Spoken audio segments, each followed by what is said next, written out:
You don't mind if we have a dog with us, do you? We love dogs. Big dogs. Here's a big dog. Here's a big dog. Whose dog is it? That's my dog. Aw. Oh, that's awesome. That's Posh. Hi, Posh. She must be included, or else she would sit here and cry. It was my favorite Spice Girl. She like that. Oh, oh, we're so excited. Oh, yeah, we're talking about you.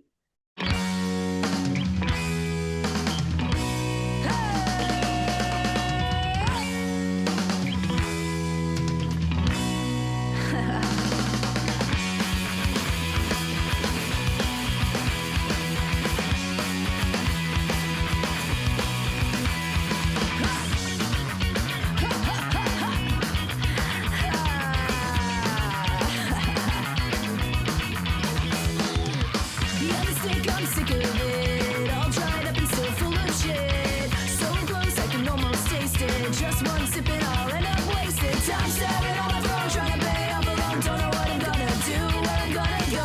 One more shift and I've gone complacent. How much longer can I take it? Next week, maybe things won't be so bleak. Next week, go!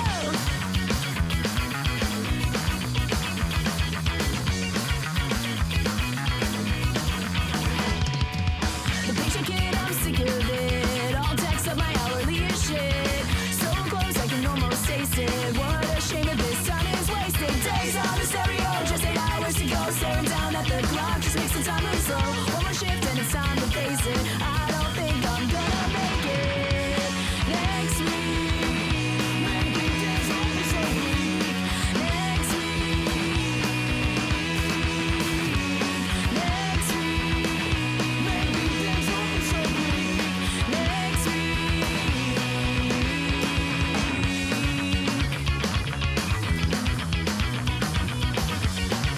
Maybe I'll see you next week. Not sure that I can afford to lose the sleep, but here's to next week. It's not as hard as it seems. Just gotta get up on my feet. Maybe it won't be so bleak next week. Next week, maybe things won't be so bleak next week. Next week, maybe things won't be so bleak next week. Next week, maybe things won't be so bleak next week. Next week, maybe things won't be so bleak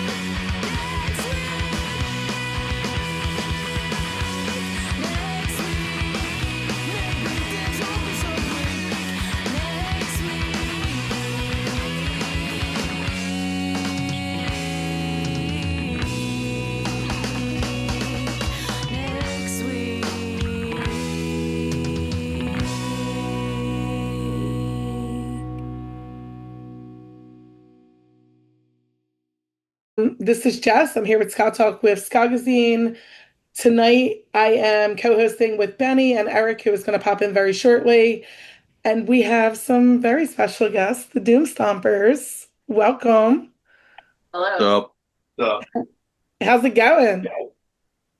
all right. Yeah. I almost burned the eggplant right before we got on the call. Oh my It goodness. was a cause of much stress in my life. Poor You Italian. cooked us dinner and all? I didn't finish, which I'm also really ashamed of myself for. Okay. That's great. What's going on? How was everyone's weekend? I mean, as you know, I saw Mustard Plug and Planet Smashers on Friday with a Oh lot. yeah. That was fun. And then I died in bed because I've been sick for the whole week. So I'm finally not that. So that's what's going on with me. And you did not give it to Kay. That's awesome. debatable. Yeah. It's Dun, not dun, dun. it's not as bad. Yeah, and then I just worked as well. We did some recording. Yeah, we did. Oh yeah, We did some recording. we should did. mention that. We did do some recording. I forgot about that. It all happened so Definitely fast. wanna talk about that. I also hit that Mustard Plug Planet Smasher show here Saturday night. I had no voice yesterday at all from that. Oh, I almost wasn't able to do this. You can hear it's like hoarse. All good. But we also had Joker's Republic and title holder on our lineup. It was really good. Yeah. Boy, Will, you didn't make it. I'm gonna start bringing you out to shows with me. You said this was Saturday. I was completely dead Saturday. What was the How are you? venue? he was supposed to be here with He was us. supposed to be here recording. He didn't even make Yeah. a recording. So. I collapsed first thing in the morning. I couldn't do anything about it. Oh, Wow. It was It's a okay. broken goblet. He sent those tracks. We're good. Yeah, we're still hitting it. Sounds good. Thank you. So do you all want to take a minute to introduce yourselves and say what you do in the band and on stage and off?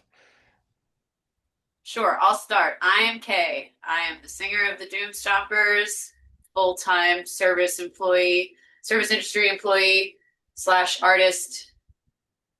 Who's next? I'm Vinny. I play bass and yell about things not being reggae enough. That's what I do. That's what I bring to the table.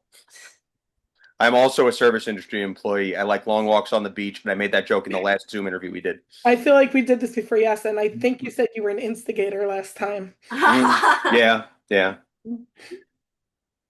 I'm Elon. I play guitar, and I don't know, that's it. He breaks hearts too. He's a sound wizard. Sound wizard, producer extraordinaire. Yeah.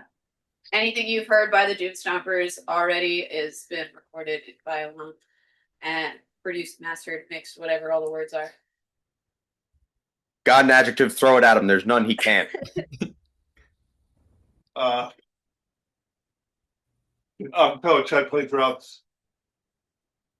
Little this, little that. And I'm Will. I do the keys.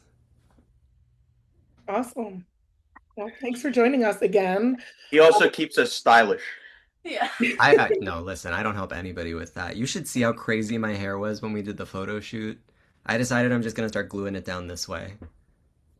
Oh, you gotta get your advice from Alon then. Yeah, seriously, no, This shit doesn't yeah. move. Yeah, it's like It can withstand gale force winds. it's like fondant, actually. Get some of that Brill cream in you, Will. There you go. You just oil it and just get some car oil. Do they still make Bro Cream? Oh, yeah. Actually, What? do they still make Bro Cream? Oh yeah, they still make Brill cream. Are you kidding me? Amazing. I didn't know it was still around. You need some? Oh, yeah, I need some. There you go. That'll help. Oi, oi, skinhead. Get your hair cut. Oi to the world, baby. Yeah. So last time we talked to Pioneer Valley, we talked about how the band got started, the band name, all that fun stuff. But I feel like we're going to have a lot more listeners this time with how much you guys are out there. So we should probably rehash that for the people who didn't listen last time. Okay. Maybe let's start with what inspired each of you to become musicians in the first place? Was there a specific artist, album, experience, or moment where you just knew that you were going to do this? I'll start if no one else wants to. Yeah, this is Oh, serious. I mean, from when I was a kid, you can see the Black Sabbath poster. It's the only thing I felt strongly enough to stick into the brick wall in my house. That was Patient Zero, but the thing that made me pick up a bass guitar was pretty much Sublime and hanging out with my friends growing up in the suburbs. It's almost cliche, if not for all that it gave me.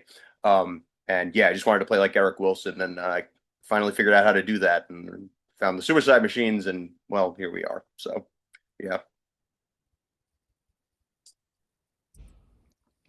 We're going around the room, everybody. Yes. Yeah, I've been involved in the performing arts in some regard for a while. Like, I started with doing dance for 10 years, which led me to take voice lessons for another 8 years and guitar lessons. I did choir in every age group you could do it in school. And it was just something that, ironically enough, when I chose to go to college, I was like, I'm going to go for art instead. of music because I was like, that's going to make a lot of sense. And here I am in the band now, and I don't know, it's like it's come full circle, but at first it felt like something I just did on the side, but now that it's like more present in my life, I've realized that I'm like happy that it's back in my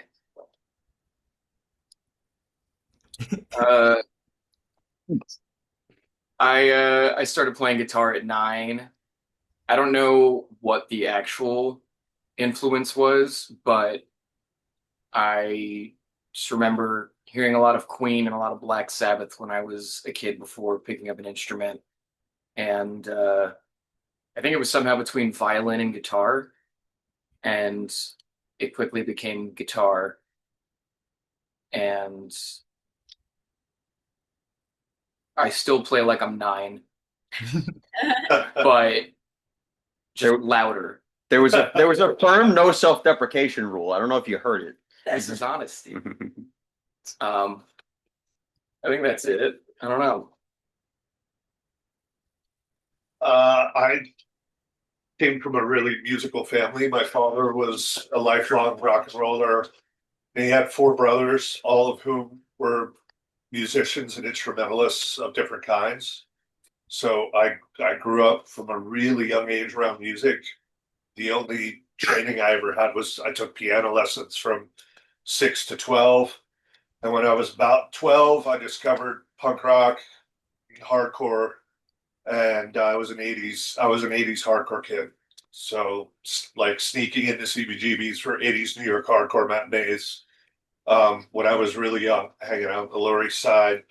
And I started playing in punk and hardcore bands at that time when I was a teenager. And since age 14, I've never not been in a band of some kind, sometimes 2, 3, 4 at a time.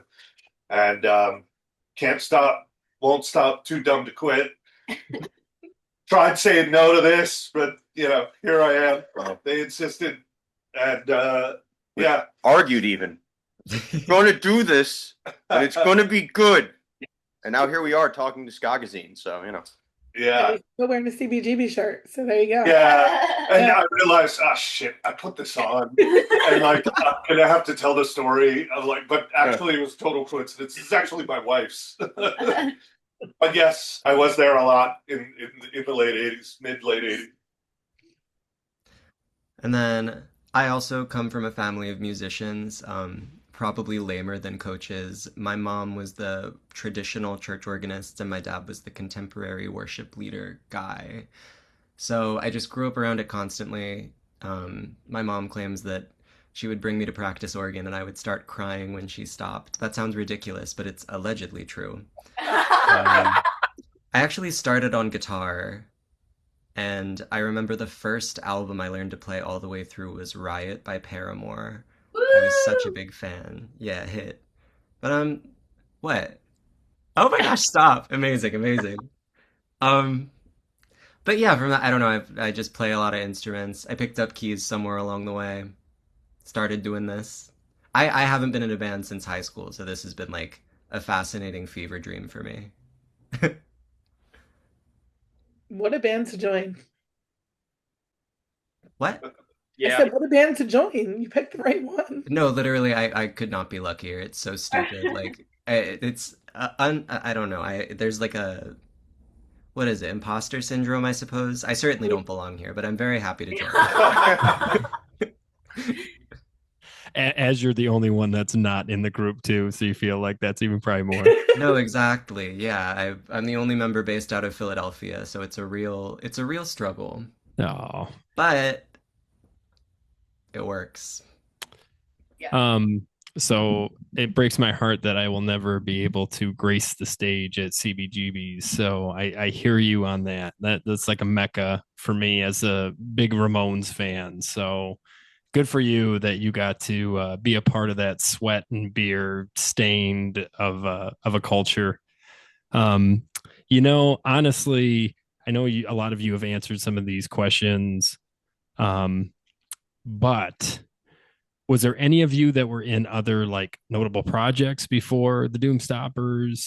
And then if not, what album or experience other than Riot, because Riot rules, by the way, Will. So don't let anybody take that away from you. I never could.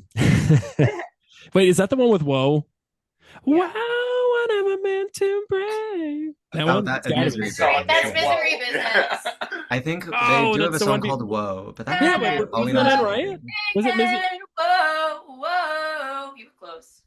No, but I thought Woe is a song, isn't it? That might be on All We Know Is Falling. Oh, darn it. Anyways, I'm embarrassing myself. I'm a big Paramore fan, so Yeah, we're what the cool heck?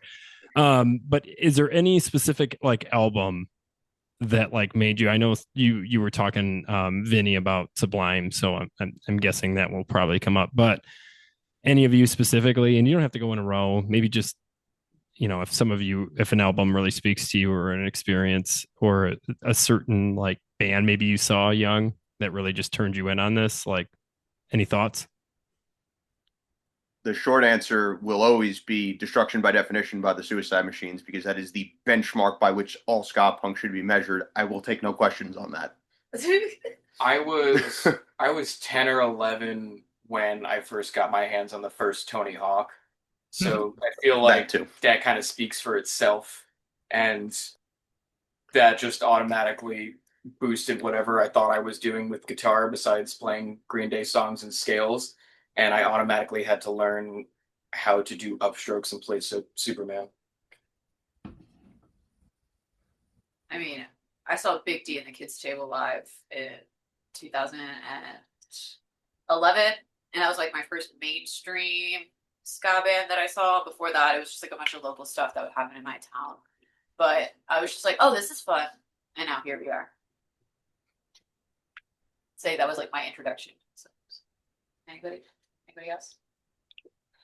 Well, geez, it's for me. It's more. It's Say less.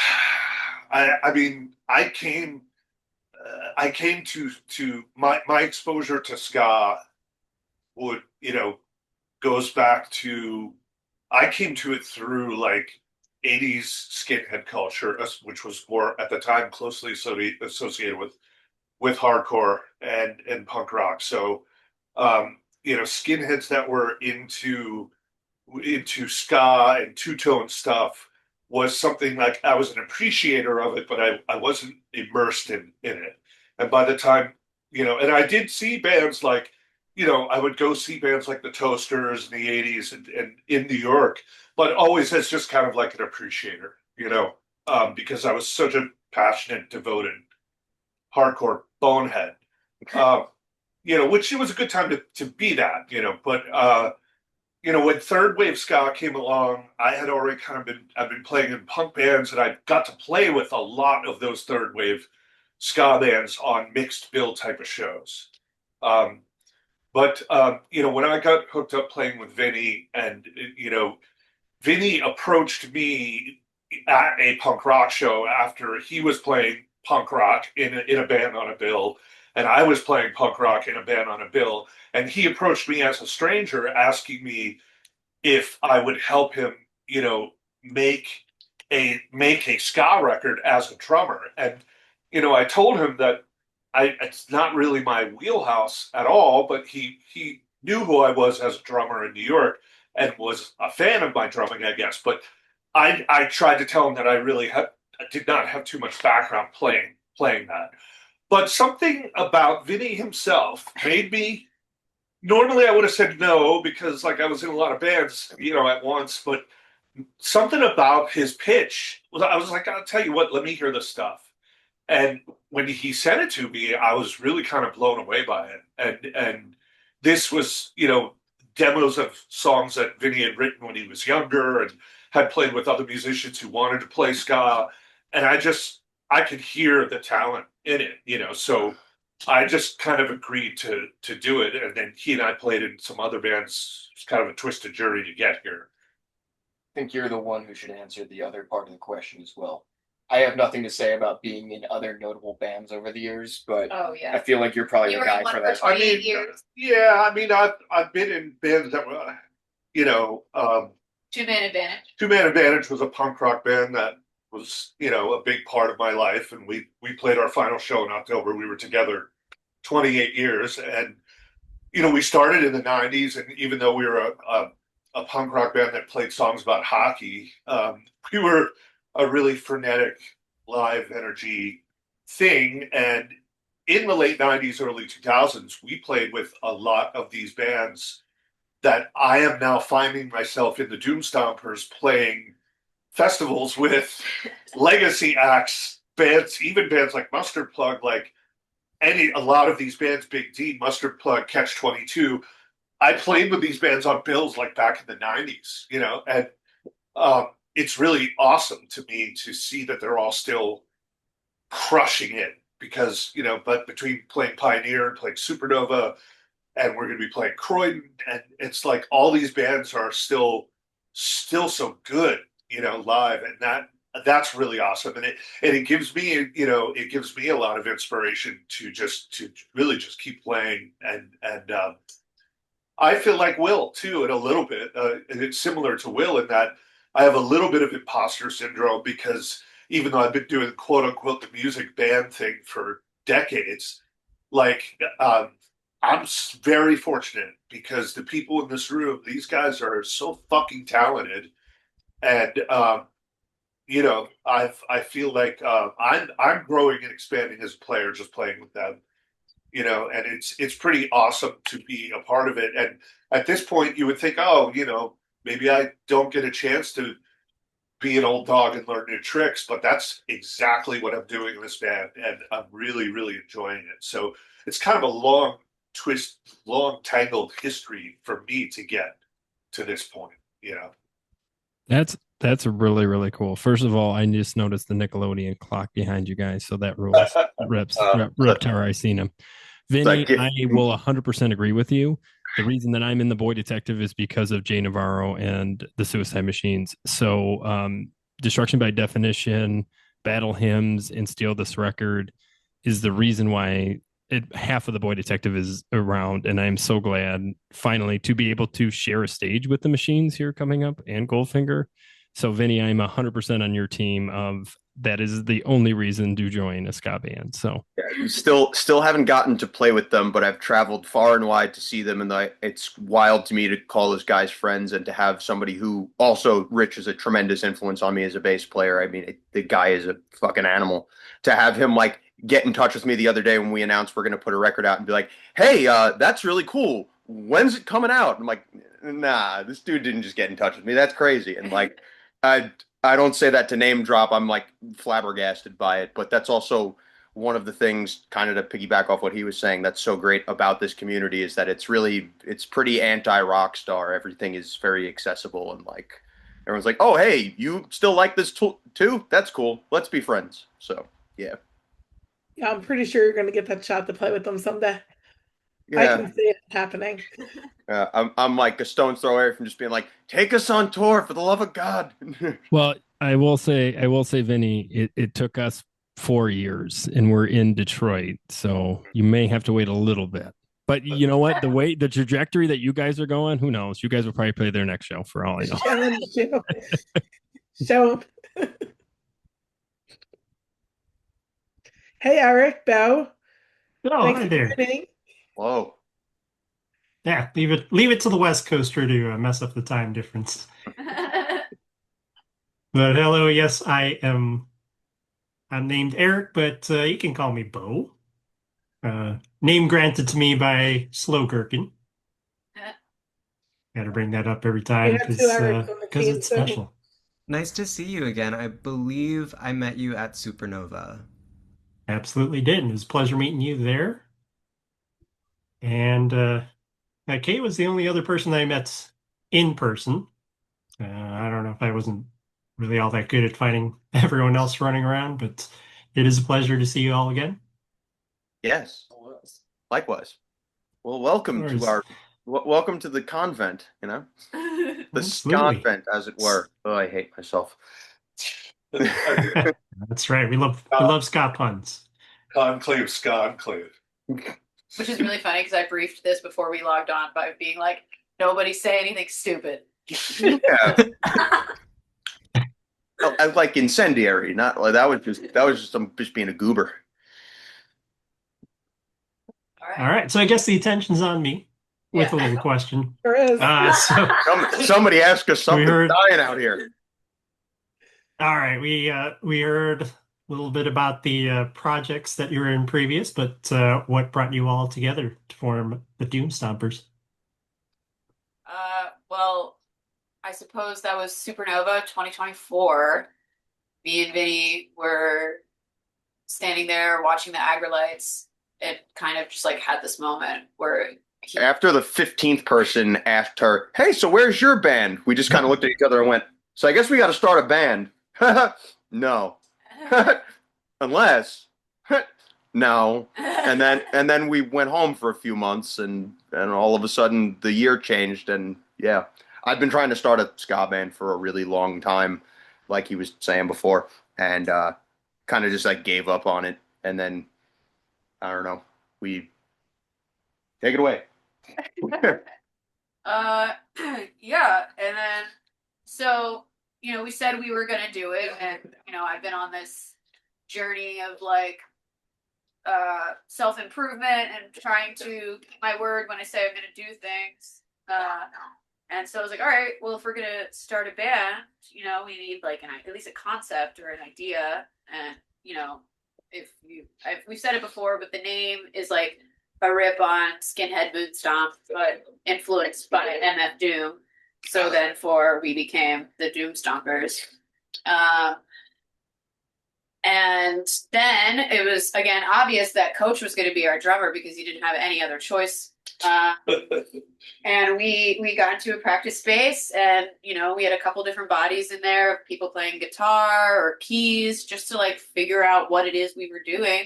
And then we texted Alon and also gave him no other choice other than to be in the band. He did say no to start, and then we asked him again and really begged him to at least play our first show. Yeah, we didn't have a guitar player when we booked our first show. We didn't have a band. We didn't have anything. We just had a couple of months to get it together. And that's really what our entire existence of the band has been, is having only a couple of months to get things together. But it's been really beautiful, the results. And then, of course, I texted Will. Me and him are from the same hometown, because he posted a video of him playing keys one day after me and Vinny just went and bought a Hammond off of some guy on Facebook Marketplace. Because I was flirting with the idea. I was like, all right, well, we need this sound. Should I just sing and play keys at the same time? Which I had very minimal experience playing keys, but it was something I was willing to do if need be. And that day, as I was having this thought of, shit, I have to relearn how to play keys, Will posted on his Instagram him beautifully playing something. I don't remember what it was. And I was like, oh, I wonder. And I hit him up, and like we hadn't talked in a little bit, life, but we met in the 4th grade. And then I was like, hey, any chance you want to play keys in my ska band? No, and it was so funny. I feel like literally the first message was like, Will, starting a band, you need to play keys. This is the day of the first show. Can you do it? And I was like, yeah.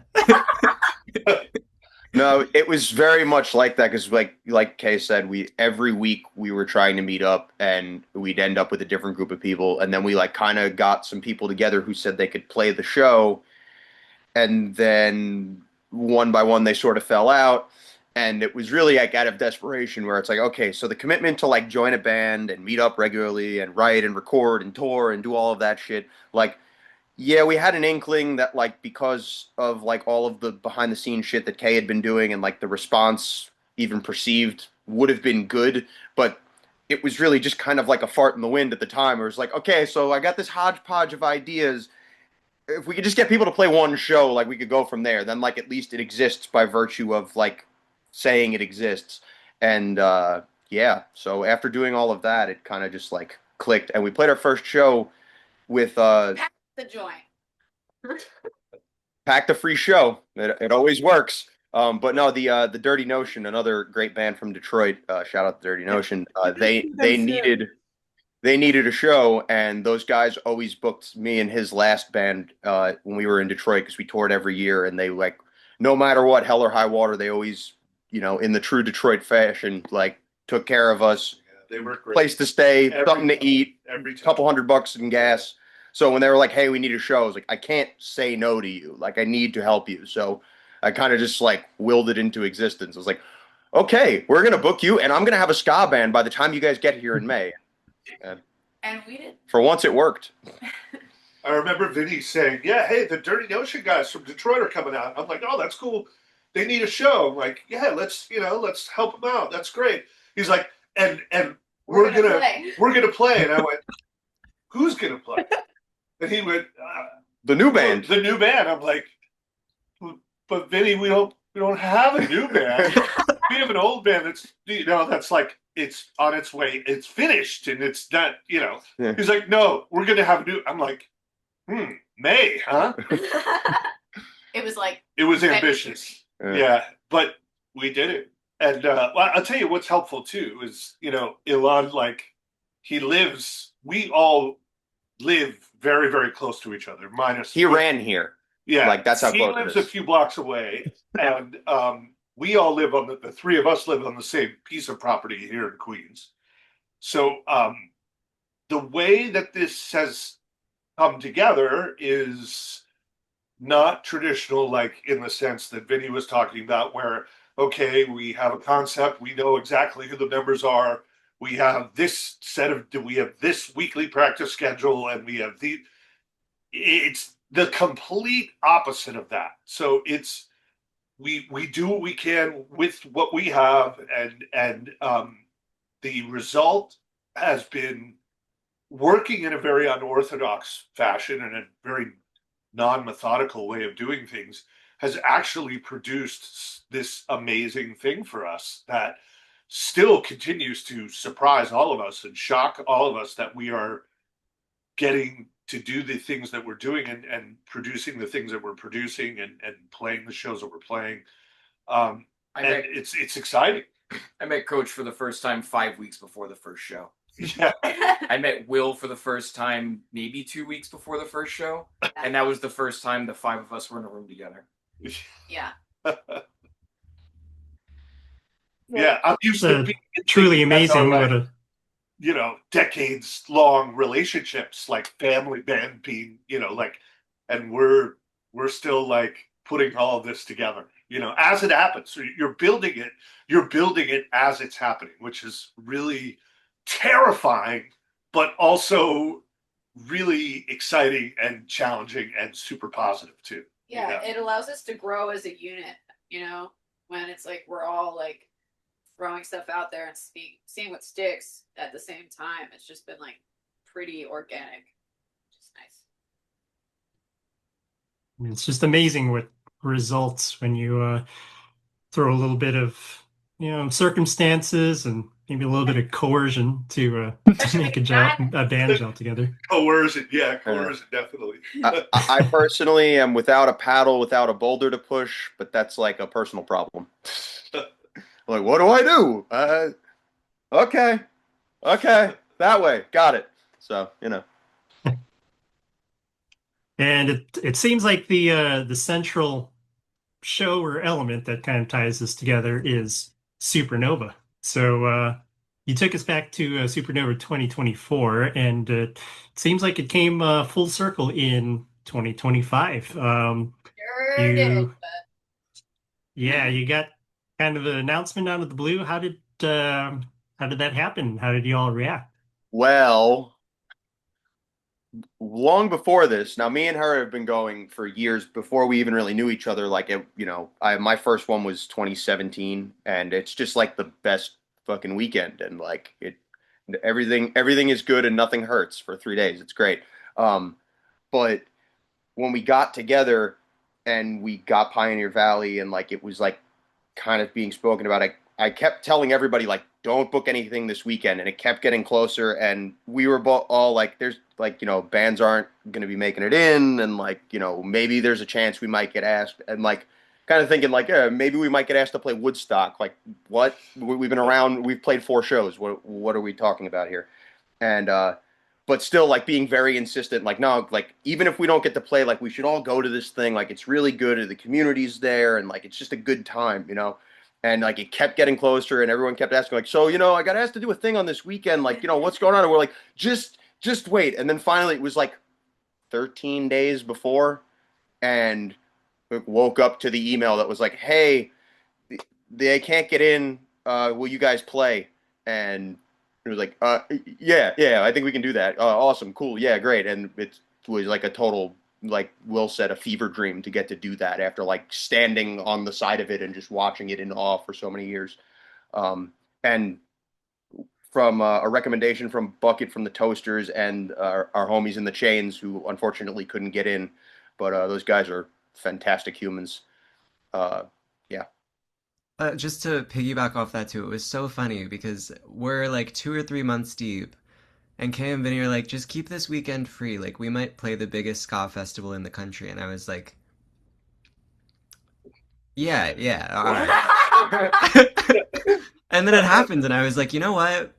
Okay. I guess this is real now. Yeah, straight up. Yeah, there's nothing like locking in a band, more like playing the biggest ska festival in the country. Yeah, Seriously. that moment, stepping on that stage too, like it was. I mean, it was awe-inspiring. It was awe-inspiring. Like who? What? How is this? How is this happening? How is this real? But yeah, it was such a terrific experience, and like they've been going for years and having so much fun and enjoying themselves, and always coming back with great stories, and it was pretty damn magical. So you had never been there before? No, me personally, no. Olivia? Yeah, it was like one of the like most rosy "I told you so" moments. I was like, "I'm fucking this shit is awesome. I'm telling you all."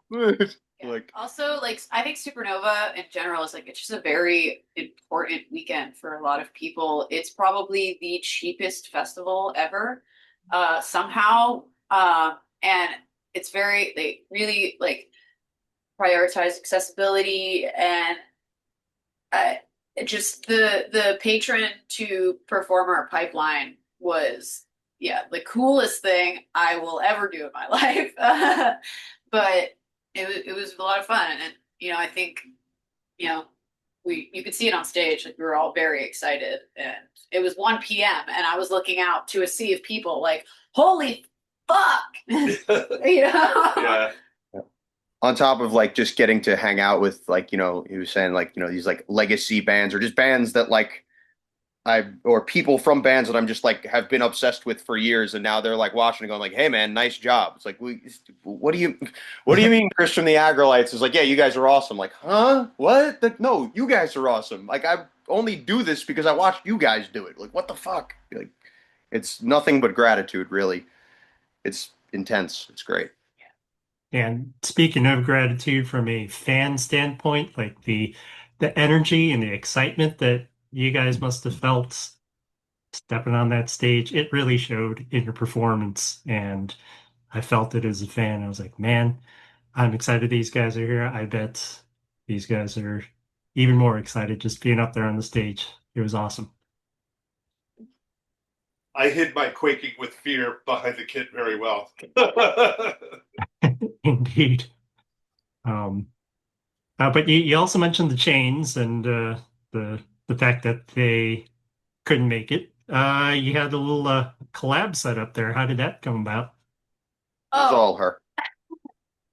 Entirely like masterminded by her. She just like was like, "Hey, these guys are going to be coming here. Maybe we should play a song with them." And then miraculously, again, from that whole thing about how much time we don't get to spend together, we learned this song, which by all accounts, like, is definitely like made by people that really study the style pretty damn intently, and we just like kind of nailed it pretty quickly. How did that? They reached. How did it happen specifically? It's just I saw an opportunity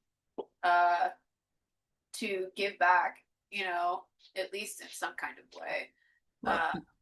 Because they also reached out to Tim and were like, "I'm sorry we can't make it. You should put this band in our place." Like, what? They're in Denmark and we're over here in New York. Like, this started as an internet friendship on Instagram, where in the beginning phases of the band, like, you know, from pushing content from your Instagrams, that you need to post a lot in order to keep your engagement up to do all of the things. And I just needed something to post from the band account just to do that. And so I posted a video of me dancing to Stone Cold Killer in the kitchen.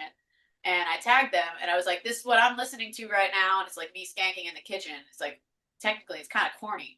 But it was a very, very important moment because they immediately followed us and messaged me saying that, like, hey, this is really cool. I like this. At the time, we only had Next Week out. Like, I really like this song. Like, I think this is cool. We should be friends. And I was like, yeah. So I was like, holy hell. The Instagram was up for like a month and a half, and there's this band from Denmark that is just like, let's be friends. And I was like, that kind of connection alone, you know, is beautiful. And it's like, again, that's the thing about the community that like we really like. So, you know, and then getting to meet them in person, and then they were like actually that cool, you know? Because like sometimes you talk online, and then you meet people, and it's like, oh, do you have bodies buried in your basement? Because I don't know, you know. No. But no, these guys were like just awesome, fantastic, like salt of the earth human beings, you know? Yeah, anyway, and I just was like, okay, we've got a week, you know, if they're gonna come and be patrons and hang out, like, it's like, I would feel like if I was in their position, there would be like, I would feel an emptiness, you know, like I missed out on something. So I just wanted to see if we could give them a moment to have their moment. And that's what it was. I just like wanted to help my friends out because that would have been their first time playing in the United States, and that kind of exposure for a band from Denmark is like really important, and they got robbed of it, and it's not fair. So by doing what we did, it's just like, hey, look at these guys for a second because they're the ones who should be here in the first place, you know. So It was such a beautiful moment, like one of the most beautiful moments of the whole weekend. it was Everyone, so fun too. Holy shit. Pato is such like a presence, you know. yeah. All I of want the to plug that boss we interviewed them a month or two ago. If you want to check it out in their back catalog, they have such great things to say about you all. I think you listened. Okay. I did. Yeah. So the feeling is very mutual, as I'm sure you already know. Yeah, we had a really good time hanging out with those guys on the weekend of the shows. The festival was just a lot of fun with them. So you guys get together, you form this band, you get to play Supernova within the first 6 months of your birth. And then last week you dropped the biggest bomb that you guys are now signed on Bad Time, which, by the way, coming from all the boy detectives, congratulations. That is amazing. Specifically because we hear about the Bad Time family a lot with obviously the Machines and Mustard Plug and Jay and the Traders, and all of them have told us amazing stories. So congratulations, guys. It's incredible that you guys are on Bad Time. So quick little golf clap here. Perfect. You guys deserve it. Your music explains it all. I know there isn't much out yet.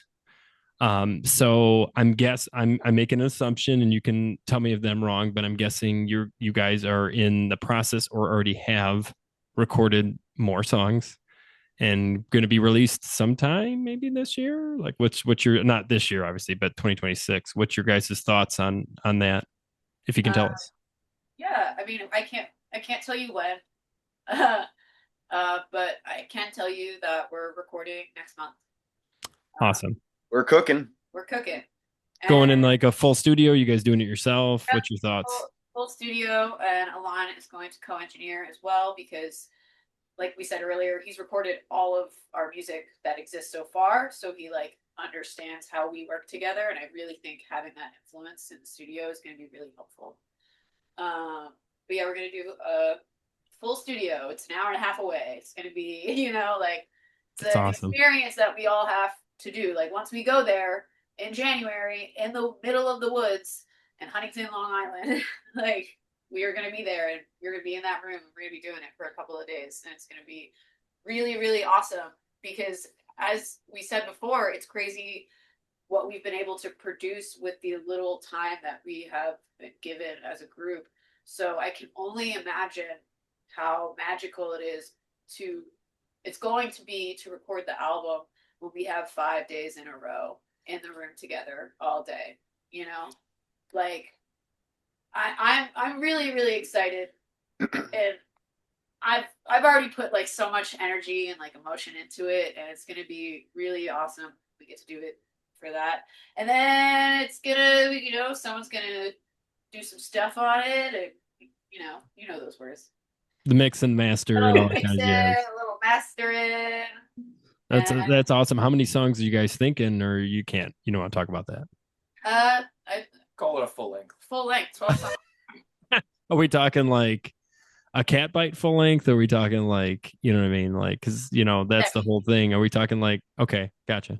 That's good. Now you don't have to tell any more secrets. Thank you guys. Like, honestly, it's really really incredible. And I have had the opportunity, but I want to ask you this question: if a young ska band or even punk band or just anybody in your area was like, give me some advice, like how did you guys do it, or like what's something we can do to get out there to the masses like you all did? Uh, my advice, because I guess this is like kind of what I did over the last 10 years, is to just show up and be a friend and be a good person and help out. If you have the means to do something, like especially for free for somebody just because they need it, like people don't forget moments like that, And I like being a part of the community and just like being a nice person goes so far. And we're new to the scene and we're a new band, but like like how me and Vinny were saying, we've been going to Supernova for 6 years. If you show up and you're able to, I feel like it goes a long way. And also too, I just think, from the point of view of like taking risks, like taking the creative risk, and you can always find a million reasons not to do something, but taking the risk to, without having all the questions answered for you ahead of time, the path may be unclear. So my advice, literally, specifically, would be just do it. You'll figure it out. You will figure, and that is like, that's been like the mantra, right? Like for us too, it's been like, we will figure this out. And I just think, take the risk to do it. Challenge yourself. If you're afraid of it, that's okay. You're afraid to take the risk. You're afraid to just do it. It's hard to say there's anything more punk rock than that. Buy a couple of cheap mics. Figure out a way to put yourself on the internet with whatever you can make in any frame of time, and insert yourself in and support a local scene. Find your community and put yourself into it. And if that doesn't work, light it all on fire and do it all over again. So I want to talk about the singles that you already have released. The first one next week, you dropped that, I think, in May. And I heard it right away because I just follow everything ska. Immediately fell in love with you all. Honestly, like I heard that song and I was like, holy shit, this is going to be a great band. And look, you are. Who writes the lyrics? Mostly me, I would say, but sometimes, I phone a friend to help out. So you all contribute to them in some way? Yeah. Okay. We do a segment on the show called Brain on Ska, where we like to get into the inspiration and the meaning behind the songs. So since there's only 4 singles out now, we thought we could just jump into them real quick. Yeah. You good with that? Oh, sure. All right. So what's the inspiration behind next week? Am I starting to do Well, I feel like we're going to be answering all these. Yeah, I am. I mean, So next week was a song that Vinny wrote. I wrote the music like 2014, and it's nothing revolutionary. Tying back to the and I don't say that to knock it. I was like, hey, the Suicide Machines. I don't write a Suicide Machines song. And then I wrote some lyrics at the time about what was prescient in my life at the time, which was not much really. And then forgot all about it. And then we were starting to like, okay, we're gonna start a band. I guess we need some songs. And I was like, I got this kind of a hook here, and like I had the concept of next week, and I'm like, I need like, here's a melody, you need a hook, and then like, kind of just passed it off to her, and you're in. What's the song about? What's it all about, Basil? I mean, next week is just like you go through the ebb and flow of your life every single week, and you're always hoping that next week it's going to be better, you know.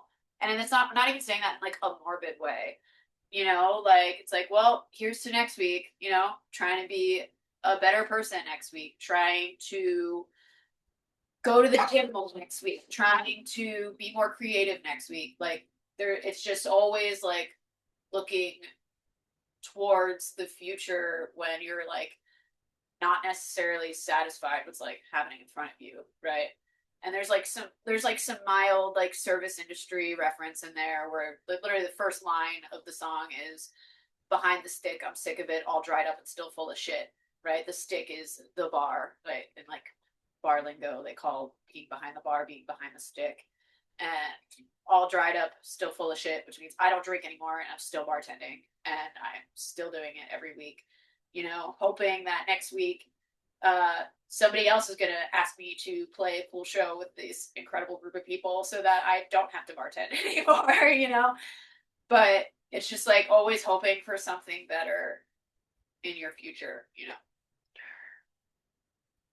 All we do is work and sleep, but make it poetic. Yeah. All right, well, the next one, Superstitious, I thought we could listen to together. Oh, okay. And then I have a fan question about it. Fan question. Yeah, and then Okay. then you can tell us.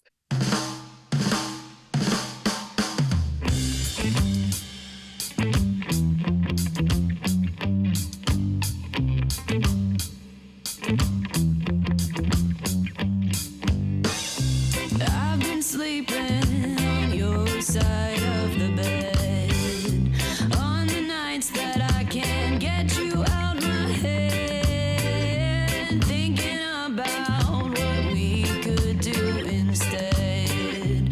Kiss a little louder, closed mouths don't get fed, 'cause I've been feeling superstitious of all of the fun I'm missing. Now that I've been holding back, never looking back, and frankly, I'd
I say first? What is the song about, or is it the fan question? What do we do? So the fan question was from Matt. You know Matt from Philly or Doylestown, wherever he's from. He wanted to know if the bridge was a nod to Amber by 311. In short, no, not even a little. I can see why that's a question. It's the harmonies. It's got the you know. I'll get there one. In Amber, they say like, I'm not going to sing because I can't sing, but they say like, you live so far away. Yeah, and That's purely by accident. There's only so many words, you know. It didn't cross my mind. He asked me this Saturday night when we were out at the Mustard Plug show, and I was like, really? Oh. We're clearly a 311 tribute act. I mean, like, you know. I don't know from 311 at all, but I am now very curious. The Suicide Machines was all bullshit. It was all 311 for you. It's about the chick from the Pussycat Dolls. I mean, I know who I've heard of the band, obviously, but I could, yes. Sweatiest humans. Did you just say Josie and the Pussycats? Hell yeah! If you did, that song is about the lead singer of the Pussycat Dolls, who Nick Hexum was dating at the time. I'm pretty sure. Yeah. Is that the Buttons band? Loosen up the buttons, babe. That one? No, I think Don't You Wish Your Girlfriend Was Hot Like Me? Oh, okay. Fact check this later. I know that. I know that song. It was a bigger hit, I think, but they're both, both of those people never have to work again, and here we are talking about ska. So, You tell Matt that whatever his heart desires. Tell him he'll hear from us when 311 sues us now. What are you talking about? They'll probably put you on the cruise now, right? Don't they have that cool cruise? 311. I would play the 311 there cruise. You go. You guys are now 311's main support. Can you just imagine the multitude of people that go on the 311 cruise? Dude, it's crazy. From like a sociological standpoint, that's an interesting cross section of human beings. I'm very curious. The ska scene has had like an interjection with 311 forever. Like it's like a big thing, like for some of the ska community that 311 is a part of. So there's a lot of 311ers out there. Well, we'll have to do some research when we're on tour in Omaha next spring, since that's where they're from. There you go. I have seen 311 3 times. I've never stayed the whole time, though. That's the trick of it. You never stay the whole time. You gotta leave. You hear Amber and then you dip. I've never heard them play down because it's always the encore, and I'm never making it that long into a 311 set. What were we talking about? Okay, you're doing great. Playing on ska. Yeah, I guess like on the front, Superstitious is a love song, but it's got like it could have deeper meaning, I guess. A lot of it. I'm trying to remember the words right now. I've been feeling superstitious on all of the fun that I've been missing. Now that I've been holding back, I have to remember. Yeah, once again, I try not to say it too much, but I stopped drinking, and that was like a really, really, really prevalent thing in my life. And it's been at midnight, it'll be 2.5 years on the dot that I have stopped. And so I just was like, there was a period of time where, I was feeling like I was going to be missing out on all of the fun. Like, you guys know, we all go to shows, like there's a lot of drinking involved.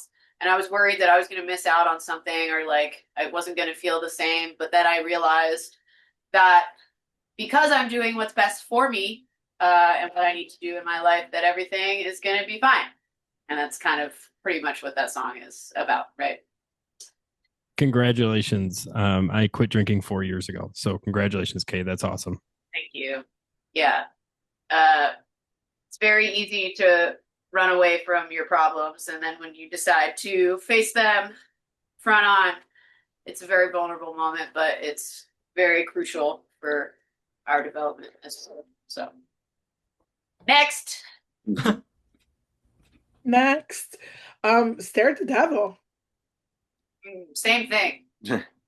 I don't know if you've realized. Like I said, work and sleep, but make it poetic. Okay, I guess if we're gonna, not so much Undertow, so I'll save that for next. But I started writing all of these words that have turned into what is going to be the album. There's a phone note I started in my phone from the day I stopped drinking, and it's a stream of consciousness, which are like, they're more poems than lyrics, but then I eventually picked and choose from it and then created all of these songs. So you're going to find a lot of themes within the content of me obviously talking about, if I'm talking about missing something, it's probably booze. But stare at the devil. I mean, it's kind of a little on the nose, right? The devil being whatever evil you find in your life, right? And for me, that was drinking, and me saying, like, wondering if I'm gonna change. Like, am I gonna be thinking about this every single day that I continue to not drink? And the answer is yes, of course, because it's a everyday challenge that I willingly take every morning when I wake up. But yeah. What else? Anybody else? Your words, man. Yeah. It's another bass line. All of these are bass lines that I had for a very long time, because, as I said, I tried to start this band a handful of times and then just kind of gave up and put it all to the side. So it was like, all right, we need to write stuff. It was like, okay, well, I got these ideas. They never really got finished because there was never a band with which to finish them, and they all came together pretty quickly initially, which was refreshing, because usually, or sometimes, it can be like pulling blood from a stone to finish songs. But yeah. Really? First one, creature of habit. I just gotta have it. I like a routine, and there's no doubt about it. I think everybody can relate to that. It doesn't have to be just because I'm singing about me not drinking anymore doesn't mean that you can't find other meaning in it, That's the best thing about music, yeah. Yeah. So, like, yes, by answering these questions, what I am talking about is that. But I think we all can have some kind of like relation to finding that you need to be in a routine to get through your day, right? Breaking, what are the words? Creature of habit, just get about it. If When the pattern breaks, I get the shakes. A little reminder that there's no escape from the rules I create, the ones that I hate. I do it to myself, and I set the bait, right? So, again, we break routine and we get upset about it, but we're the ones that set the routine, right? So, staring the devil in the face every day means just like looking at all the things that you want to change about yourself head on every single day and continuing to do so. I think that's like a way I can talk about it. Good. Next. Next. We had some fun with your song titles on Instagram. Do you remember? Yeah. A-Log being funny. Next is Undertow. I mostly wrote the words to this song about growing distant with close friends, and how sometimes like it can feel like you're being dragged down by it, but it's just like me trying to be like, the undertow I can't swim against anymore, right? It means just like trying to pull back to the surface these relationships and like put life aside, right? Because like we have these friends for life, but unfortunately that means that you live your lives very separately, and it's very easy to get in your head and think that you're growing apart from these people because the proximity isn't there anymore, but it's not true, right? So that's what it's about. All right. But I'm talking about water. Gotta have a song about boats. Song about water in the ocean. You're just trying to help the kids out that they don't know about the undertow. You're just trying to save kids out there on their first time on the ocean. Yeah, for real. It's I that's what I got from it. Just helping those kids, you know. I'm just glad Vinny didn't throw a 311 curveball in there, but Oh, maybe you next took time. the job. I was gonna say, actually, everything she just said is bullshit. They're all just about 311. Okay, Right, so songs It's all about 311. it's all about 311. So here's the deal. So are any of these songs going to be re-recorded, or is the new album going to be all new, brand new spanking songs, or are you going to take some of these and add them to the recordings? That I can't tell you. Okay. I'm cool with that. I am No, 100% cool. we're probably going to little. Be. You know, we ordered a 7-inch that has Stare at the Devil and Undertow on it.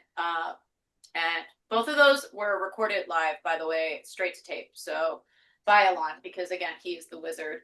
So we are we are going to re-record those songs where they're not in the live folder. But yeah, we have that 7-inch. I guess this is the plug, 7-inch plug. Allegedly, it's getting delivered this month. I don't believe it, but I don't think it's going to It's arrive this from year. Taiwan. So Yeah. it was supposed. The idea was we have a show on the 21st here in Queens with the Slackers, and we really pushed ourselves to get a recording done and get a 7-inch made, and it was looking like it was going to make it until a couple weeks ago, and now we realize it's probably not going to be here on time. we got.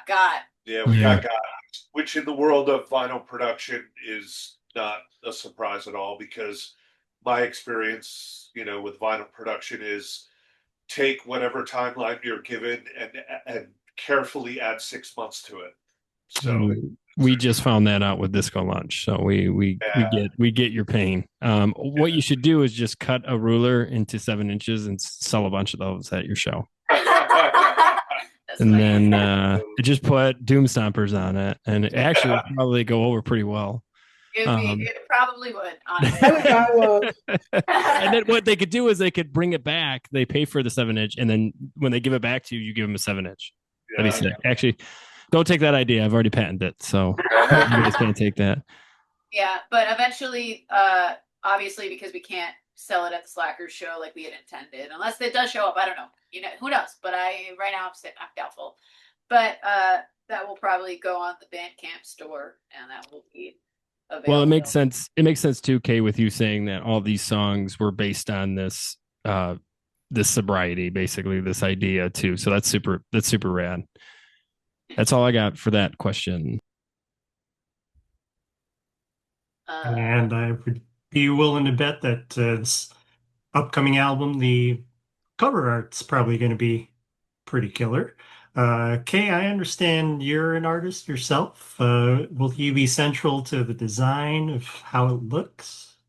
I am an artist, yes. I have not made any of the single art. I mean, I guess I made the superstitious one on Canva. Very cool, very original of me. Very, very awesome. Because again, we just started it. I just needed something, and then I got my friend Sammy. Her Instagram handle is TradBabyNYC. She's a tattooer in the neighborhood I work in, and she designed the Stare at the Devil and Undertow single art, and also the sleeve for the 7-inch. So, I when it comes to what the album is gonna look like, I don't know yet. So I'll get back to you. But should shout out our shirt design artist. Oh yeah, we got our cool shirts by Adam Davis from Omnicon. I was just about to ask about that one. For the listeners of our podcast here, since this is a primarily audio medium, what I'm wearing, I'll describe to you. Represent.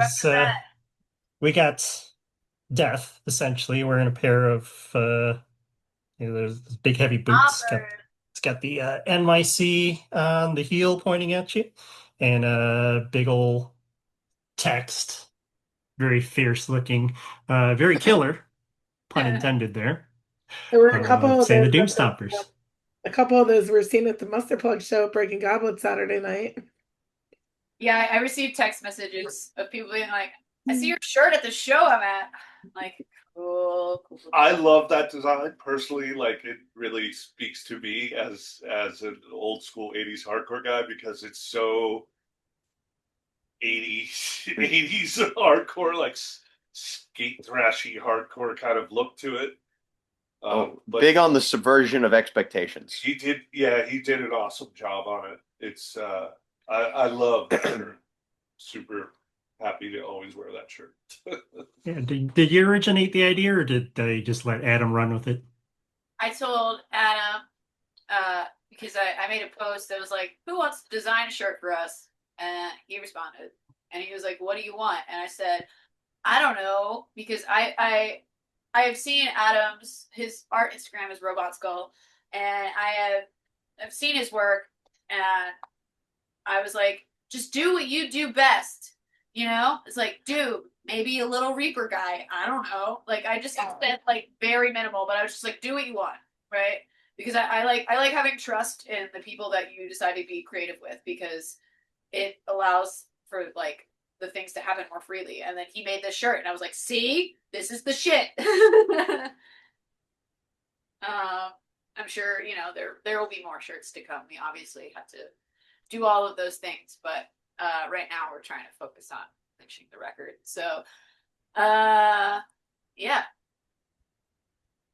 For those that weren't as fortunate as me to like pick it up at Supernova or go to one of your shows live, do you have an outlet for folks cross country or elsewhere to purchase this? Not yet. I really, and the answer is honestly is like I just like haven't figured that out yet. Again, we're still trying to figure out what is the best way to do anything. I thought it crossed my mind that there were people outside of seeing us in person who would want to order one online. Yeah. So there's that. I would assume that because we did just order more, so now we have a bunch of that shirt specifically. So eventually it would probably behoove us to set up an online store. I don't know how we're going to do that yet, but eventually that will. It'll likely be through Bandcamp. Yeah, I would assume Bandcamp. And that's probably where the 7-inch is also going to end up. Or you can just bug Michigan Ska members to go to your show and buy them for you. That's what I did. It worked out very well. I have 2 shirts somewhere floating around. So Well, one of them is still at my house because I never mailed it to you. She's keeping it. she's keeping. It's an excuse for me to come back to Philly. I get it, Jess. Okay. Eric, were you still working on your questions? Yeah, one more question. We'll keep it visually oriented here. So you had a little photo shoot to promote your upcoming album. Presumably, you're at the time, presumably you're jumping on a bad time. Now, I noticed a very unique and very distinct visual identity. We got red accents, very cool choice of outfits, and a very nice looking old car. Was that the idea of like a photographer or something that you brought to the table, the photo shoot? Well, Coach's car. It's Coach's wife's car. She drives that thing. Yeah, we're both my wife and I are, both into vintage vehicles and vintage things, vintage life, and vintage style. And my wife has an extraordinarily badass 1959 T-Bird, which happens to be, the interior and the color scheme of the body happens to be Black, white, and red. black, white, and red, which we were already, I didn't tell them to wear black, white, and red. I said pick a color in the realm of black, white, red, and I said green too. And nobody showed up in green, so it just Which was probably for the best. Yeah. I love that green. car, I know like the way I would dress, like, the look came together with the car as I knew I wanted the car to be in the photo shoot. Just looks cool. It's just a great looking car, and also, like, In the world of advertising, make it big and make it red. yeah.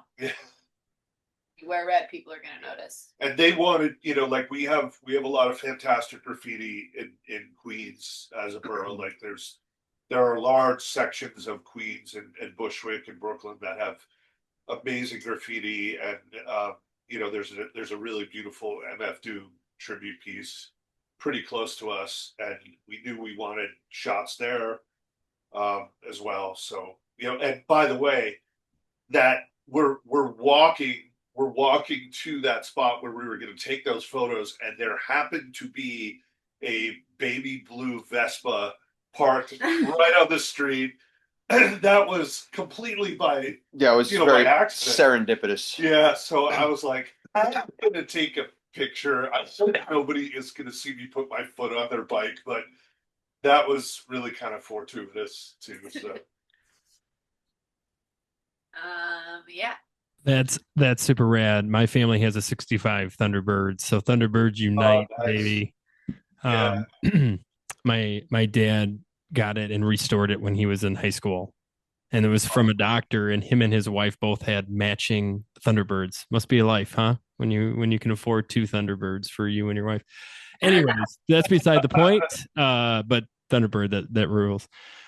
So you guys are also playing This Is Not Croydon. The Detectives will be there too. You guys are on Saturday and we're on Sunday. Is that correct? Yeah, that's correct. And I think Jokers is on Friday, right? Or is it on Saturday too? I'm getting these days confused now. So super excited about that. And then you also got there is a show that was leaked about Detroit. So very super cool that you guys are coming to my hometown. So that's super rad. Very excited Jokers. to be there. So our label mates. So you're welcome. And then you have a show with the Slackers, which that rules. Let's talk about that. That's super. Like, and here's the thing, Vinny, you mentioned it, and it's something that I think people don't realize too. Like, for us, it's really hard to play with these bands and not take them as the superheroes that they are in our minds, right? Because they want us to treat them just like it's us or just like another band from town.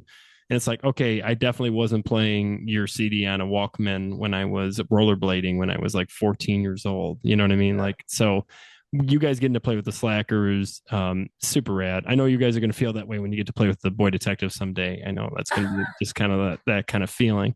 I mean, absolutely.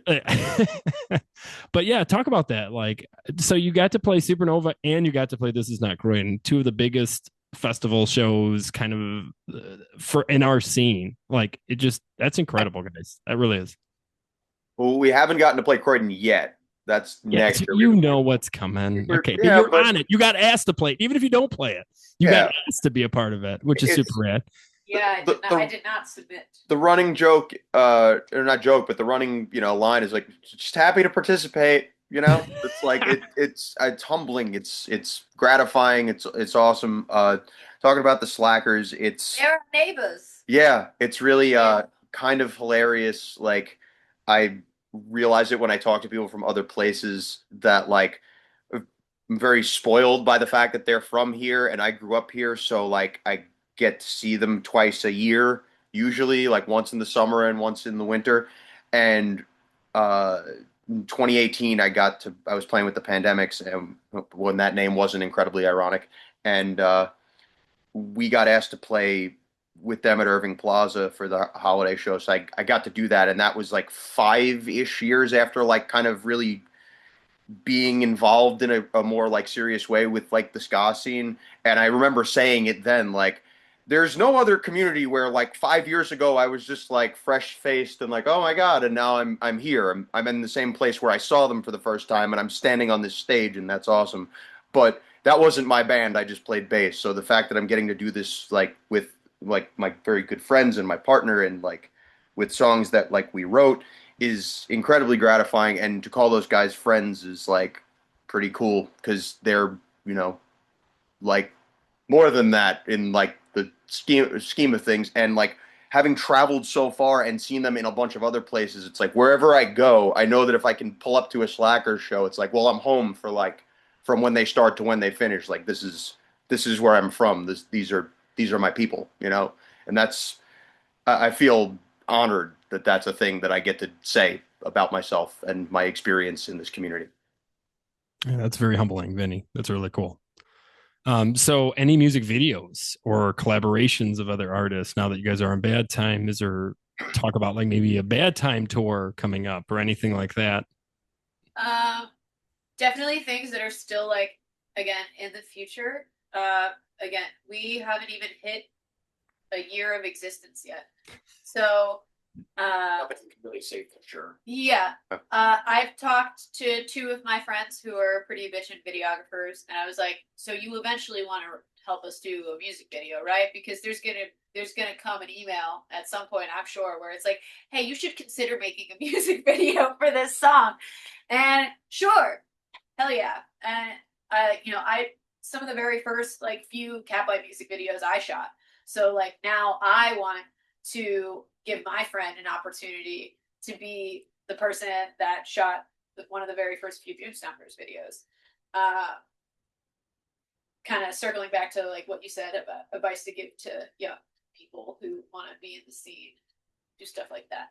And I just want to dick around in front of a fisheye lens and pretend I'm in the Beastie Boys. That's just a life goal, really, for me personally. And I want to get a chance to use my utterly useless 30-year-old theater degree from college, you know.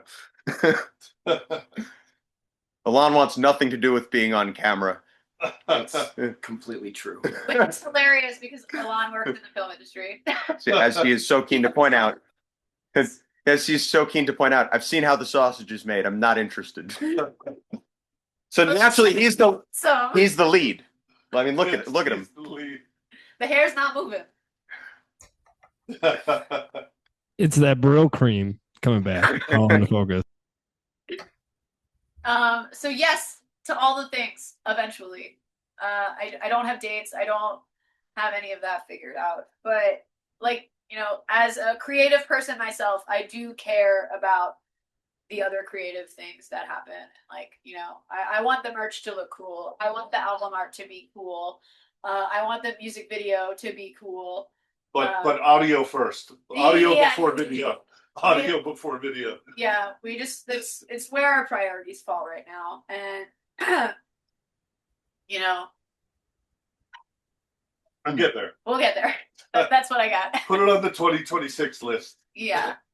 Back half, like, which is like next month. yeah. I know. Thanks for reminding me. Not next week. It's next month, Kay. Yeah, thank God. Benny, you brought up collaborations, and one of my favorite questions to ask on interviews of all of the people who participate is if there were any artist or band that you could collaborate with, who would it be? And Vinny, you're not allowed to say 311. The Planet Smashers. Oh. They're incredible bands. What do you want to do with them? I don't know, something. Go on tour, make a wave breaker with the Planet Smashers and the Doomstompers. Our band names are rips on the same thing, basically. Yeah.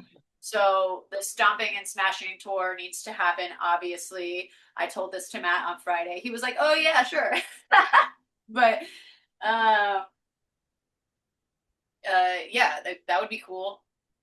I just want to play with all the bands. So I'd love to go on tour with the Slackers or the Suicide Machines or the Agrolites or insert band name here that I've been listening to forever. I want to be the opening band. That would be fun. But I think that every person that you ever interview on this show will probably have the same answer to that question. So, you know, also 311. Not allowed. But also talking about keeping your friends involved. You know, we just had Tactical. What? How much of that do we want to give away? We had a collab with a friend. It was on the internet. They saw. Yeah. Oh, fuck. It was on the stories. Oh, all right. Did the Shanes? No. Oh, because they told us about that in their interview, so that's already out there. Oh. With you. There will be some chain stomping in the near future. Chain stomping. But the recording this weekend. Yeah, if you looked at the Doomstompers Oh, Liz. story, yeah, we just recorded a track that may or may not end up on a thing that Liz's band is also on. So, you know. Oh, shit. I like. Yeah. You might have been able to infer that from looking at her photo feed. Yeah. A consummate professional and all around fun person to be around. I love the best of the worst, by the way. They are like so fucking good. Yeah. What else do we got? I'd like to hear somebody do crazy dub mixes of our songs. Oh yeah. Once I'm interested in that. I was told this one is. eventually, yeah. No, not what? who you're thinking. Oh, who? I was told someone else is. Wait, already? Yeah. Huh? I'll tell you after the News call. to us. This is breaking. This is breaking right now. People saying they want to do things, and then people confirming that they are going to do things. Okay, this came from Michelle from Robbie. What? Okay, we'll talk after this call. No idea what you're talking about, and I'm gonna text her immediately and be like, "What are you saying?"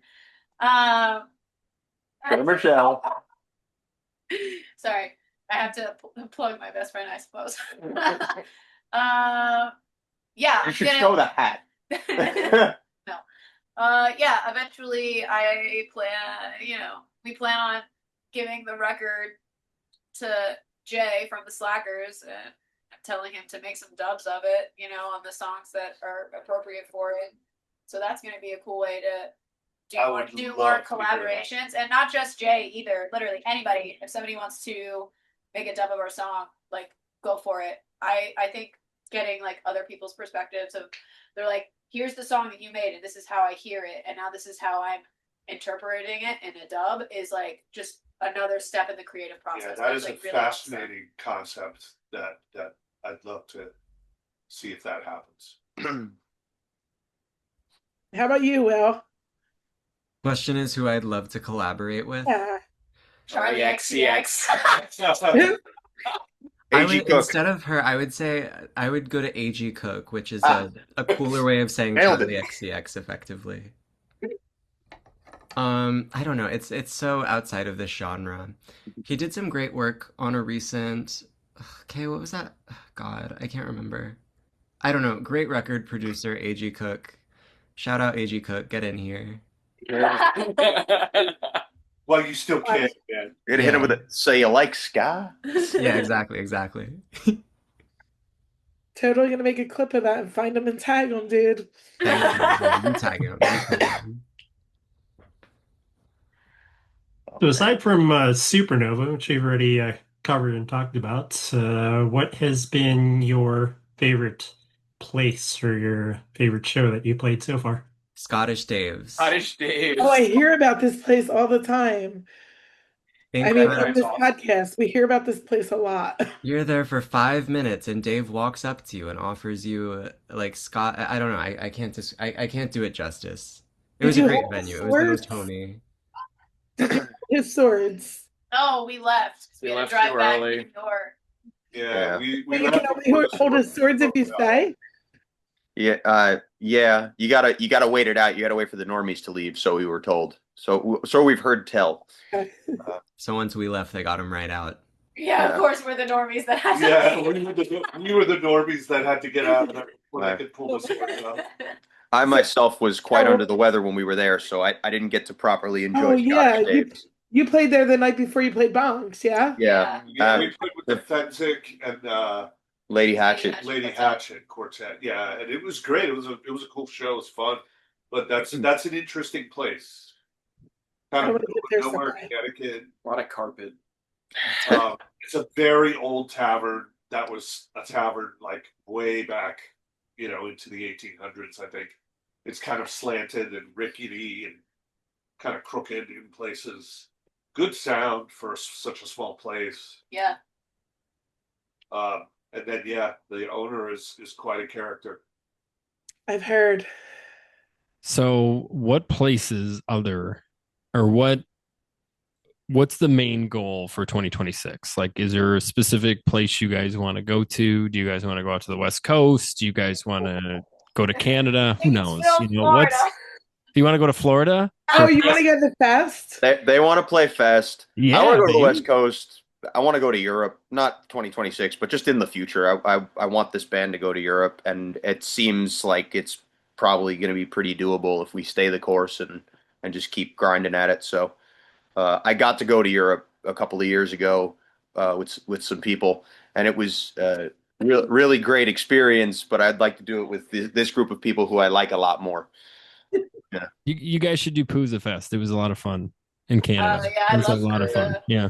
The first time I ever saw the Abrupters live was at Pooza Fest Oh. in 2021, and then the next time I saw them was when we played with them at Pioneer Valley, and I went up to them and I said that I was like, "Man, I haven't seen you since Pooza Fest, and now we're playing together, and that's awesome." That like I said, like I hope to see you guys all over the map this year. Yeah, Good luck with all that. I'm not gonna really try to let anything hold us back, other than like obvious like scheduling things that we might have going on in our own lives. But if we all can make something work, then I'm gonna submit to it, and and hope for the best. Canada is so doable from where being based in New York to like. Yeah, when we go on Canada's- tour with the Planet Smashers. Yeah, Yeah. Manifest. I love playing in Canada. Like Montreal is an amazing place to play. Toronto's great. Like that would be cool to play Canada for sure. Well, if you guys hit Toronto, let the detectives know. We'd probably sneak back up there, play with you guys. That'd be cool. What about Windsor? Yeah, absolutely. Right over the border. We'll do Yeah, Windsor, Toronto, Detroit. We'll just do a threefer. Windsor. You're saying yes, but you're shaking your head no. No, I really want to play with you guys. That's not even a question. I was just guessing it was about Windsor, but I'm just goofing around. Windsor's cool, man. I've played Windsor a few times. Yeah. And yes, the West Coast, obviously. Eric, you are the West Coast representative of Ska Gazine now. Congratulations. You are now Indeed. a part of the club. Eric, where are you based in California? San Francisco Bay Area. We got Nice. Bottom of the Hill or 924 Gilman waiting for you. Yeah. Oh, I would love to play Gilman. do we? I would love to Well, cross Gilman off. I will put them on notice. Yeah, I would Yeah. love to cross Gilman off my list. What a legendary place. Yeah. Yeah. I'm when our old band was on tour a couple of years ago. I was very adamant that we had to drive there. So I was like, "With Green Day, Operation Ivy, Rancid. I gotta go. We And then go we here." went there and it was closed, and we just stood outside to look Yeah. at it. Yeah, it's like Yeah. this building. Yeah. And there's also the West Coast Bad Time bands as well. So sure, if we make it over there, it'd also be cool to play with our friends. Yeah, all those giant, giant, but just constantly it seems, or maybe it's just because of the way my algorithm is. That it's just always like all of the, like Southern California, Agrolites, Trish Toledo, like just that whole reggae scene down there. I'm just like, I would love to play one of these shows. This looks awesome. I have some dream venues too, like Gilman, and also in Minneapolis, like First Avenue. There's some venues that I would love to just get to play, and Yeah, this band might be a good way to cross some of those off the list. Or people I would just love to sing a song with. Shit. Speaking of Trish Toledo, Oh yeah, Trish Toledo, Jackie Mendez, like, oh my God, talk about powerhouse vocalists that inspire me every day. Yeah, we'll get there. stomping all over the place. I don't know. Speaking of touring and stomping all over the place, let's end this in a fun way. Each of you should share like the first tour or show story that comes to mind. I was on the road with Catbite. We were in Canada. And then we were stopped at the border on the way back. And it was a whole thing. And that we were late to the show that was in Buffalo, New York that night because of this incident. And I think about I that. remember seeing this online. Yeah, I was there. Hello, Merch Maiden. AKA, I was not selling anything, and it was all promotional material for the record label. I was not selling anything in Canada. what are you doing in Canada? No merch. Okay, that was it. Wait, my answer, the first show that we had as the Doomstompers, I had a bus ticket up from Philadelphia. The bus was set to take 2 hours, and at hour 4 of the bus ride, the bus broke down outside of Lincoln Tunnel. And I remember, we were sitting there for like 20 minutes, and somebody in the back of the bus was like, "Can you give us an update?" And the driver turns around and she says, "What do you think's going on?" Yeah, They like don't the take the most New bus York much story that anymore. could possibly have existed. Yeah, straight up. It was horror. I made it. I did make it, but wow, was it a tight one? You went traumatizing. Straight up, yeah. You worry about that every time you go up for a show now or practice? No, I've been taking, so if I have time, like if I know far enough in advance, I'll do Amtrak. And then if I don't know far enough in advance, I have been doing this is I don't know, this is for the real East Coasters out here, but I'll take the regional rail to Trenton and then I'll take Patco. No, I'll take NJ Transit the rest of the way to New York. More reliable than the bus. Takes a while, worth it. Just reliable. Anybody else? Um, I could I could tell Just one. tons and tons of stories. Pick one. Pick one that It's comes hard. to mind. I will go dark or scary. All right, really super quick, brief. Two-man advantage broke down in the middle of the Arizona desert. This is like 99 or 2000. And we were trapped out there for a few days and we wound up in Flagstaff killing time. And we discovered that the Slackers were playing the basement of this hotel that some of us happened to pick to stay since we were stranded there. And a bunch of two-man already knew the Slackers, and we wound up hooking up with them and borrowing their equipment and playing with the Slackers, like completely unplanned in the middle of the desert for I think, like 5 shows out of that tour for us. But yeah, that was cool. That was fun. And then there are a lot of horrible other ones too, about gunpoint and terrifying, terrible things. It's just part of touring. I cannot think of anything that stands out, and I'm trying. I would say your Thirsty Guys story, probably. Which one? It's not, I guess it's not a tour. Yeah, that's but- not a tour. I mean, anything to do with Thirsty Guys is automatic Yeah, now you got to tell it. story because it's just. I was just telling them the story of when we played the Bad Time tour in Asbury a few years ago, and Joe thought it would be a good idea to put all of the money we were making from the show towards renting a limo for 15 minutes so we could sit in front of the venue in the limo. Yes. I was there that night. Yeah, and then How do you pull up? and then we come out of the limo, and Liz from The Best of the Worst was with us, and Liz's wife came out in a chicken suit and rolled out a red carpet for us to walk out onto, and we went straight into the venue after Joe turned down an interview with Drew Skowitsky, and that was the whole bit. He definitely had Doritos in his hand at the time. Yeah, sponsor, big sponsor. That was great. 2022, the last band we were in was called Action Park. We were on tour, and it was my first time getting to make it across the country. It was we went for 3 weeks, and our buddy was adamant that he wanted to stop in Slab City, which is a retirement community of sorts / like anarchist commune in the middle of the desert where there's all kind of art installations and there's a skate. Yeah, like there's a skate park. It's built on a decommissioned Air Force base. And we drove out there. It was like pretty far off the road, and like, it starts to turn into dirt and everything is like very like just getting progressively like more and more desolate until we come to this enclave, and there was a woman watching like the one big sculpture that they have there and like giving information. She was the docent for the day. That was how she was like affording to stay in the commune or whatever. And she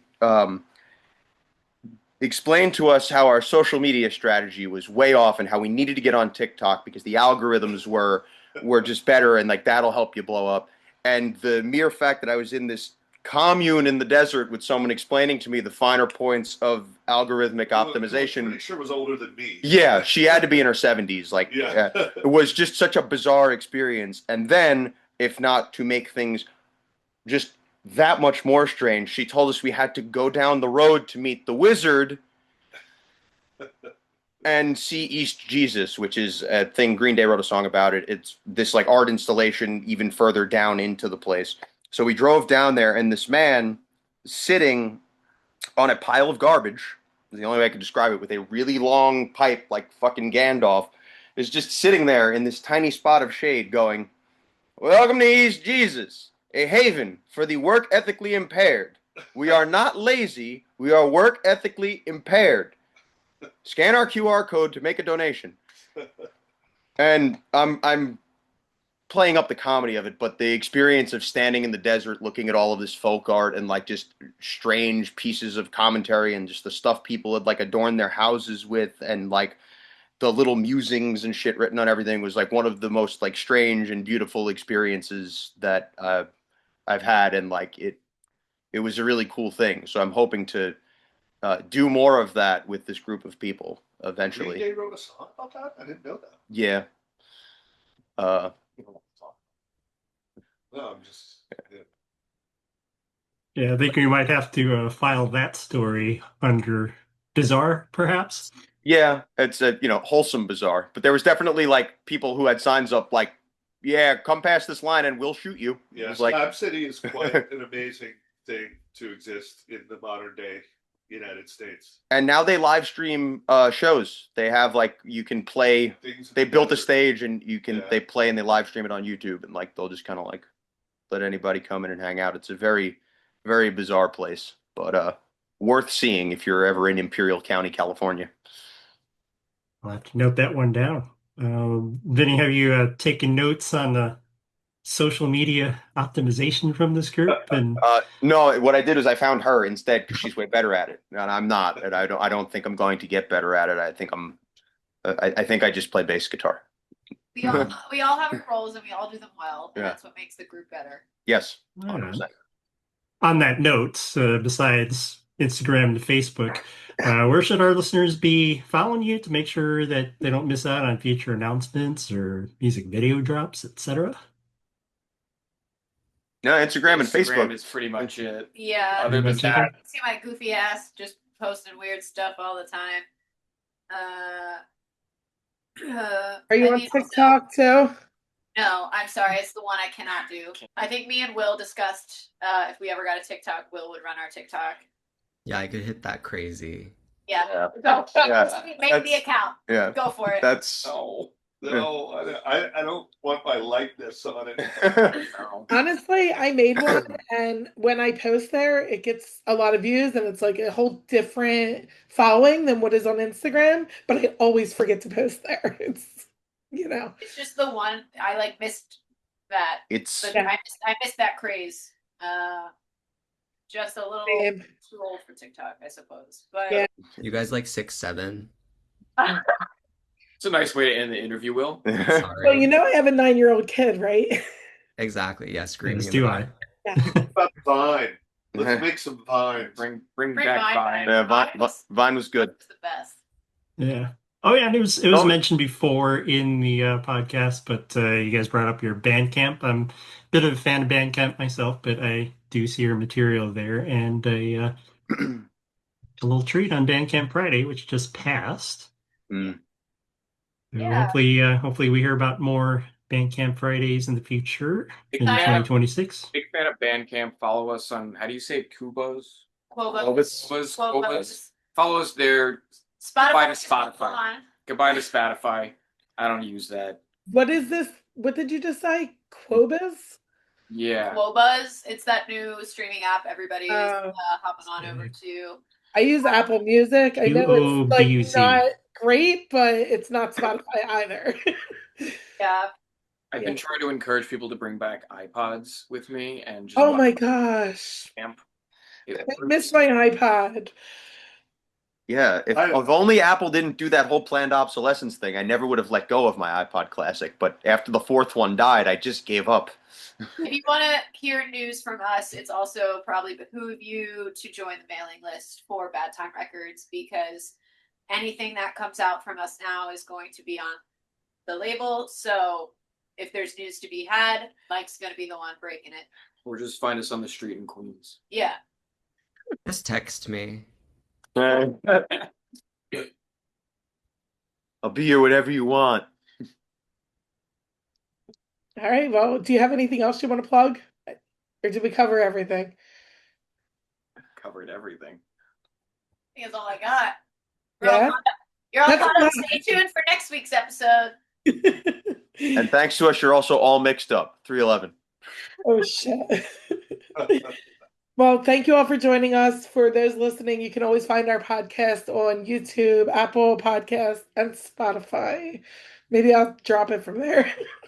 Hey, listen, everyone's going to use the streaming platform they're going to use. You cannot change the way that people do things. You can only No, I know I am not Yeah. personally giving them money at all. Yeah, we can only change the way that we react to things. So Exactly. if you find that it's more better for you as a person to use a different streaming service, then you're gonna do it, you know? Yeah, but the So- righteous information has to be there. Otherwise, really, to quote George Bush, the terrorists win. I use 8-track players and cassette. Well, Night. That's the most important thing. Like, buy physical media, go buy a vinyl or a CD, or get out to a fucking show. Like, do something else to support bands other than just streaming music, because it's not doing it. Yep, Here, here. And that's our whole thing. Just if you want to have a scene, you got to be the scene. that's the advice to give to the kids. That's it. That's Thank it. And make sure to sell 7-inch rulers at your next show. They can get their 7 You inches. just told us we couldn't do that. 7-inch wax selling. I'm trying to get you to do it so I can sue you to do it. You know, I and get then it. to make Oh. more money off there. It's a ploy, you know. Right. Right. And then we collect the insurance money, right? Like we burn. It's a back and ourselves. forth thing, yeah, for sure.